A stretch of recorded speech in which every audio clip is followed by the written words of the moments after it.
Hello, my lovely friend. Welcome to your channel. I'm back with another exciting and scary story. Are you ready? Go bring your favorite snack, and let's get started.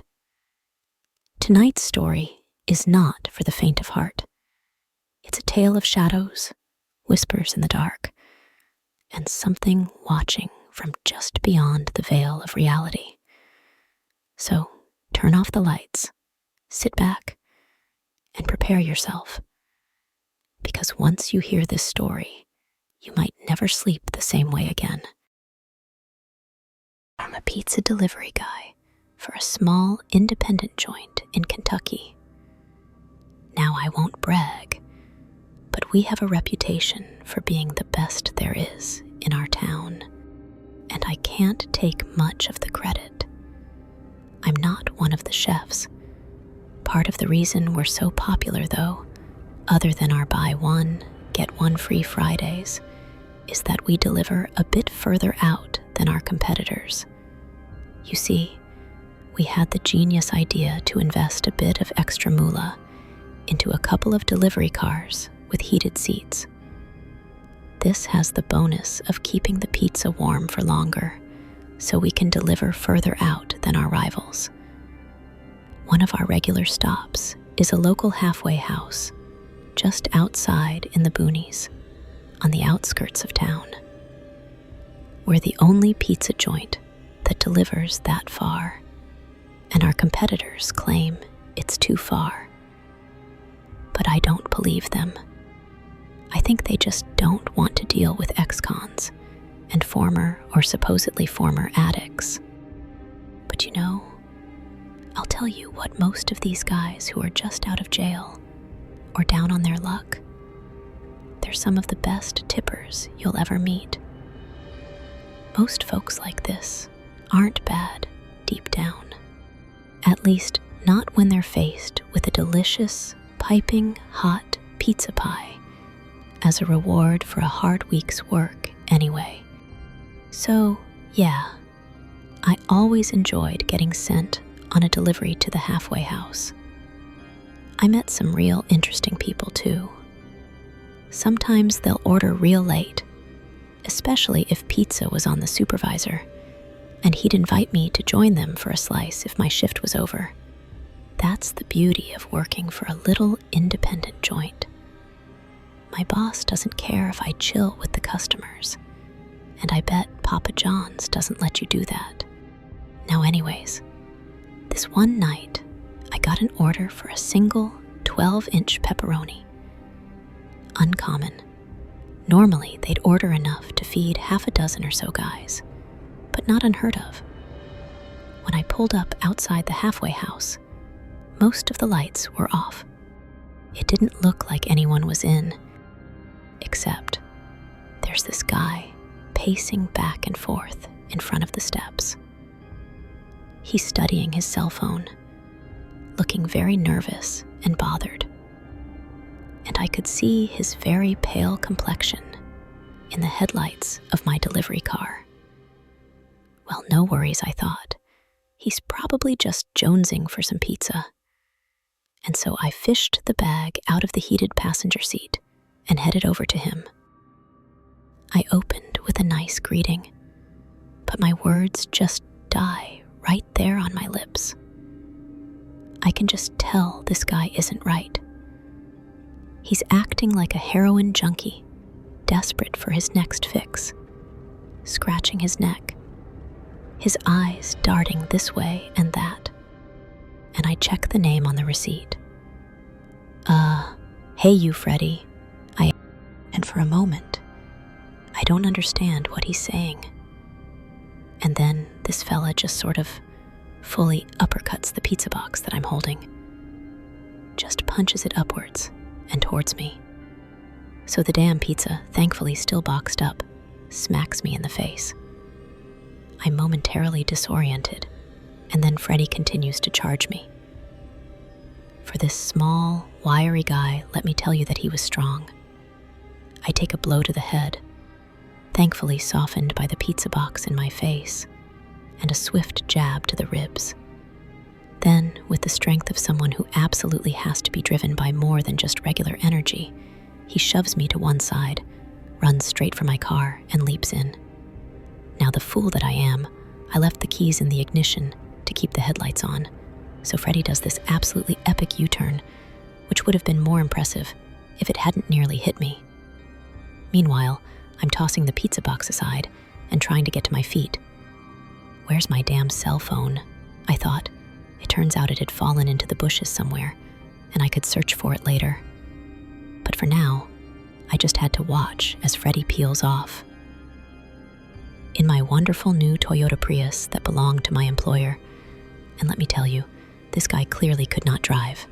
At the time, I had no idea if this was because he was on something or he simply couldn't actually drive. But I later found out that, yeah, he had no idea how to operate a car. So I just watched as my beloved Prius disappeared around the bend, out of sight. Well, never seeing that again, I thought. Moments before, I heard a terrible crash, and then the sound of multiple car alarms sounding at once. Freddy had made it about 2 blocks before reaching a more built-up area, spinning out of control and crashing into 3 parked cars. I didn't see this actually go down, but the owner of one of the totaled cars immediately calls the cops. I was torn between sprinting down the hill and checking out the site of the accident, or knocking on the halfway house to ask for help finding my phone and getting a general idea of what the hell was going on. And I opted for the latter. And so, here's what happened. Freddy had done a short stint in jail for possession. He was a reformed meth addict, with reformed very much in air quotes. And he's been at the halfway house for just a few days. Apparently, his girlfriend had been cheating on him while he was in jail, which really meant she'd broken up with his ass long ago.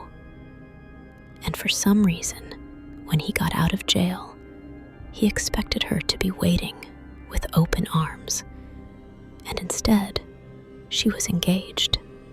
So, Freddy, in his infinite wisdom, decided that the best solution was to go and kill the fiancé. Then his girl would... I found out later that they now lived 3 states away. He was convinced that he'd managed to drive across multiple state lines in a stolen vehicle, having never operated one before in his life, and this master plan would go off without a hitch. He didn't even have a weapon. By the next day, he also didn't have any legs. I don't mean to make light of the situation, but it's freaking ridiculous, isn't it? This guy screwed up his heist so badly that when he crashed into 3 parked cars, the collision was so bad that it resulted in both of his legs having to be amputated. One just above the knee and one just below. Sucks for him. And I really mean that. I feel bad for this dude. And the rest of us, I guess, we got off lightly. Damaged vehicles can be fixed. Amputated legs, as of now, not so much. Freddy went back to prison, of course, for parole violation, and then a whole host of different offenses. And I still work for that same pizza joint. But now, I'm manager of a new branch that we actually recently opened. And I still make sure our guys deliver to that halfway house. One bad slice doesn't need to spoil the pie, as they say. And on the occasions where I feel like doing a delivery myself, you can best believe those guys invite me in for a chat and ask me to tell them the story of the time a pepperoni pizza nearly cost me my life.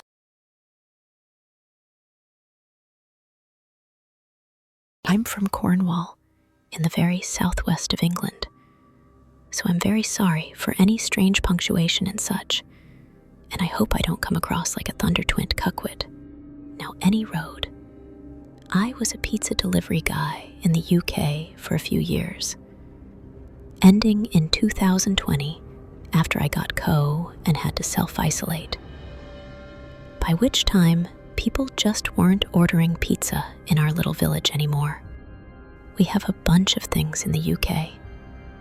Proper cheese, Marmite, old remnants of World War II, where you least expect them, Cornish pasties. You know what we don't have, though? Caillou. At least I thought we didn't, up until that night in the winter of 2017. I was sent out by the big pizza chain that I worked for to deliver a pizza to an address I'd never heard of.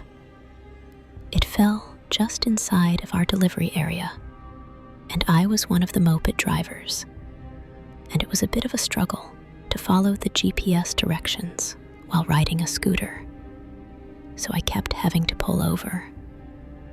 I knew for sure that by the time I reached the customer, the pizza and sides were probably going to be cold, which meant a complaint, and probably a discount that would come out of my wages.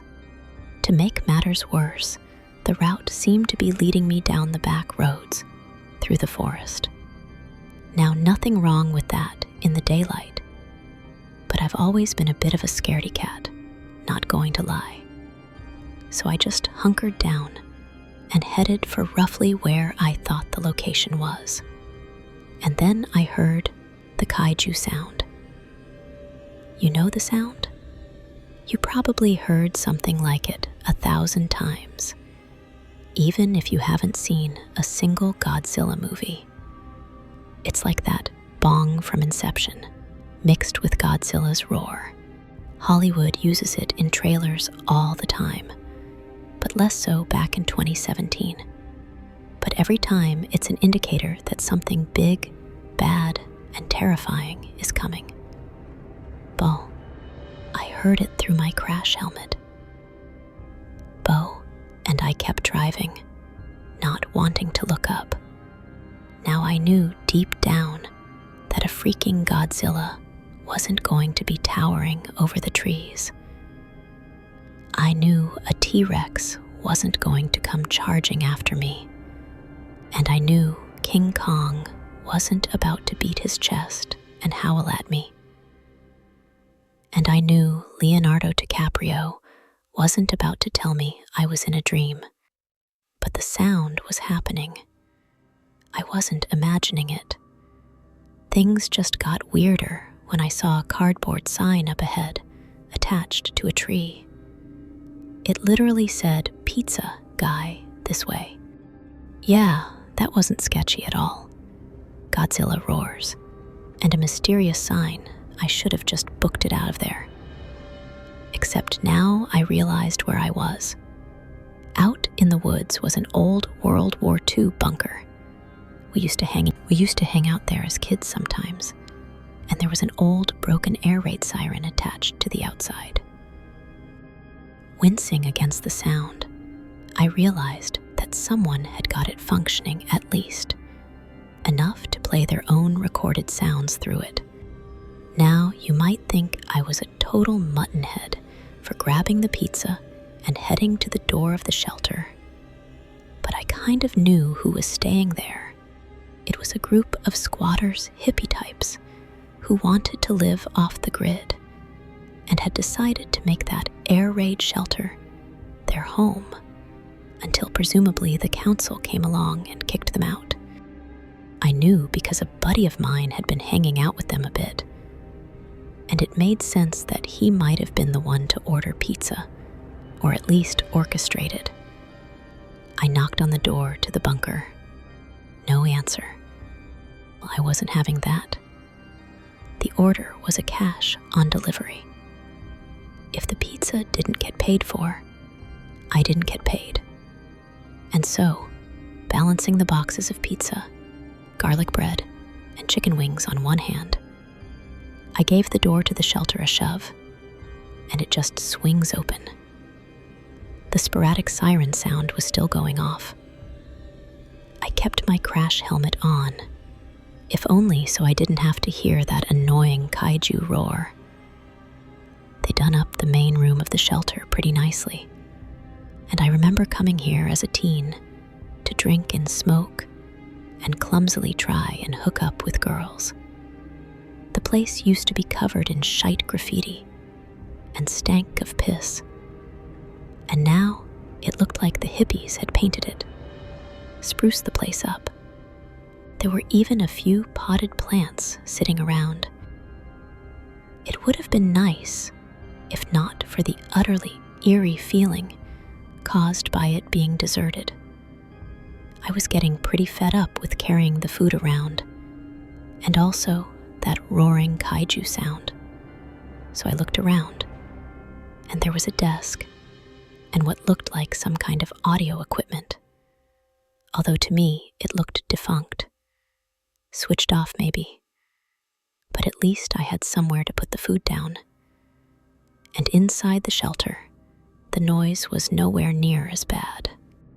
But then, even through my helmet, I heard the distinct crack of a footstep behind me, stepping on something.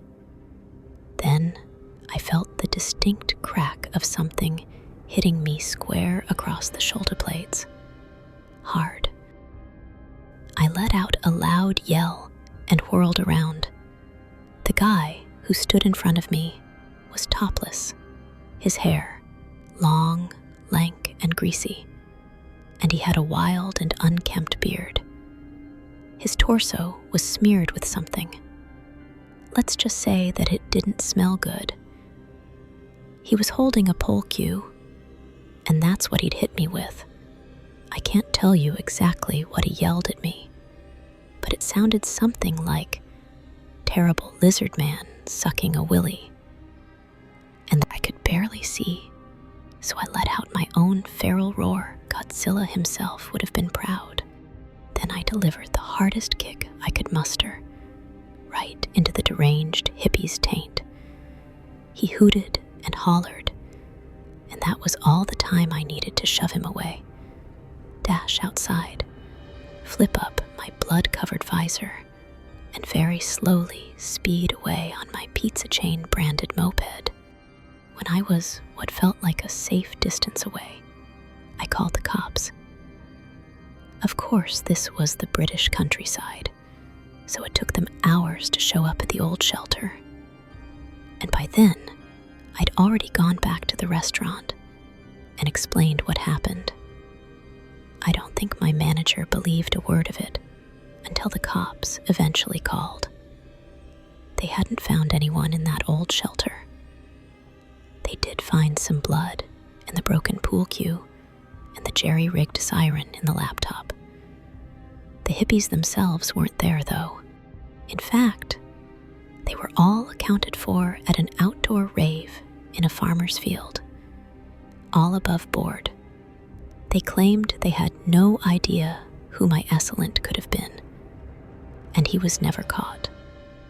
But the worst part, the pizza insides had also been taken by the time the cops arrived. Thankfully, I did eventually get answers a few months later. The same guy tried to rob the local village post office.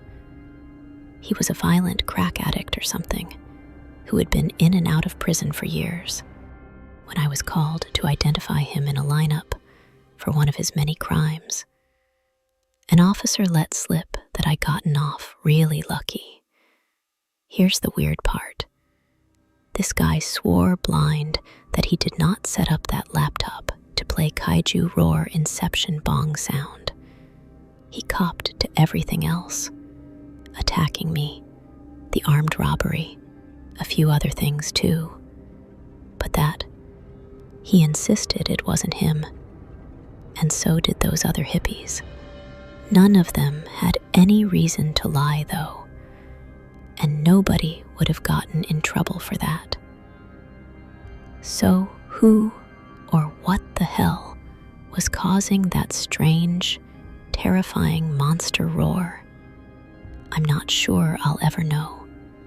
And frankly, I think I'm just okay that I survived.